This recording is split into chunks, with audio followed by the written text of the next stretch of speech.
At this time, as Mr. Cromley mentioned this morning, Kent Fountain from Wayne County, who is a cotton ginner and producer, is serving right now as the National Cotton Council Chairman. He's got some very brief comments for us, and we wanted to bring him on.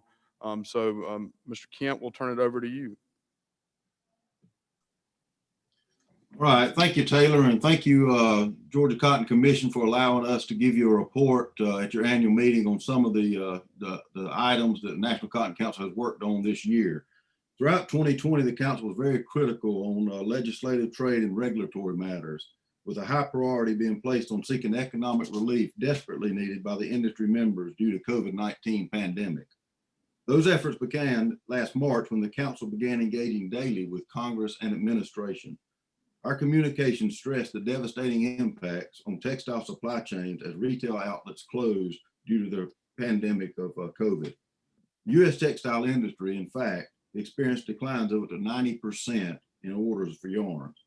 The slowdown in global cotton demand also led to increased logistical costs and reduced inventory values for the U.S. merchandising industry.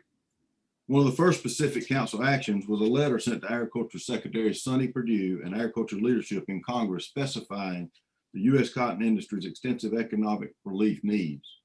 Soon after, the council coordinated with allies in Congress to include important agriculture, small business, and tax relief. The result was much needed assistance provided for producers via the CARES Act, as well as two phases of the coronavirus food assistance program. The council supported similar programs and legislation to ensure our industry members' physical viability.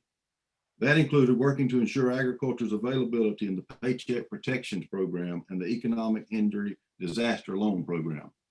The president recently signed into law a COVID relief assistance measure that included important support for agriculture. For producers, the package included a $20 per planted acre payment on 2020 certified planted acres to all price triggered and flat rate commodities under the Coronavirus Food Assistance Program 2. Both upland and extra long staple are eligible for this payment. Another beneficial provision was the USDA's authority to extend the term of marketing assistant loans from 9 to 12 months. The package also included much needed assistance for our U.S. textile manufacturers who are still suffering from the economic impacts of reduced demand. Unfortunately, industry recommendations for the relief of the merchandising segment was not included in the package. The council's close contact with congressional members and the administrations also ensured the updated disaster relief legislation was provided. Included in the further Consolidated Appropriations Act of 2020 were beneficial changes to the Wildfires and Hurricanes Indemnity Programs Plus. Those enable producers affected by the disaster events, including drought, excess moisture, and quality losses due to a qualifying disaster, to be eligible to apply for aid for the 2018 and 2019 crops. The National Cotton Council continues to work with USDA on how to best implement this program for cotton growers. On trade-related matters, the council remains focused on the implementation of the Phase 1 deal with China. In 2020, China imported approximately 5 million bales of U.S. cotton, representing the highest level since 2013. The solid import pace was one factor that contributed to the recovery in cotton prices during the second half of last year. We will continue to closely monitor trade between the U.S. and China during the coming year. Much needed support for the U.S. raw cotton and textile exports is possible if China trade agreement can be preserved and the country fulfills its agricultural purchase commitments. Exports also should receive added stability under the U.S.-Mexico-Canada agreement. Regarding China, the council continues to monitor the impact of the U.S. government's withhold release order for imports on any cotton and products containing cotton that was grown in China's Xinjiang province.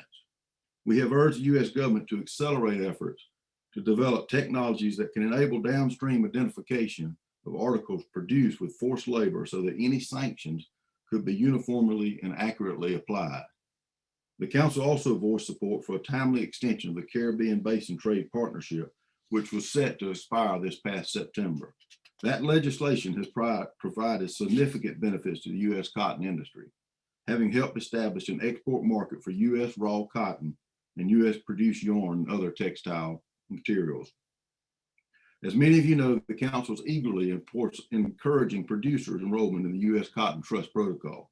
As a way to escalate producer participation, the council will continue conducting live educational webinars for producers and other industry members. These sessions demonstrate a step-by-step process on how producers can quickly and easily enroll in the sustainability initiative.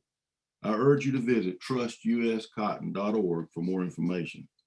Meanwhile, the Trust Protocol is gaining credible momentum.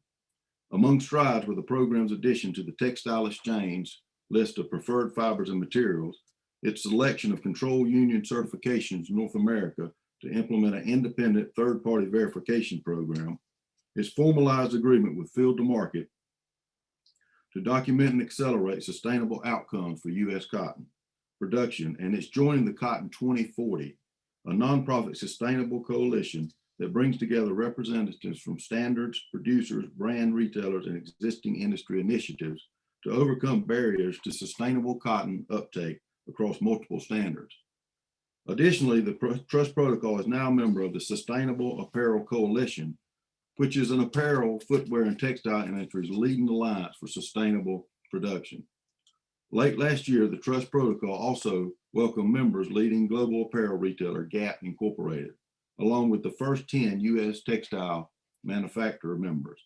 The council also continues to work with Cotton Council International to enroll brands, retailers, and mills throughout the world in the Trust Protocol. The council also is helping to advance U.S. Cotton Global's reputation through its contamination prevention awareness effort. I cannot overstate the importance of the need to keep plastic contaminants out of bale cotton. This continues to be a genuine concern for our industry. That's why producers and generators are encouraged to utilize the council's video, Prevention of Plastic Contamination, a very useful education tool for industry members and their employees. This video on the council's website is continually updated as new management practice and information on contamination prevention are identified. 2 more contamination prevention resources were added to the council's website. One is a document containing recommendations for best handling practices for TAMA Blue Value Module Round Wrap, and the other is Cotton Incorporated's Guide, Prevention of Plastic Contamination when Handling Cotton Modules. Other ways the council is working to prevent plastic contamination is in its support of a voluntary round module wrap performance standard that can be adopted by the American Society of Agriculture and Biological Engineers, and its support for research and development of an electric eye technology that kicks out the contamination in the ginning process.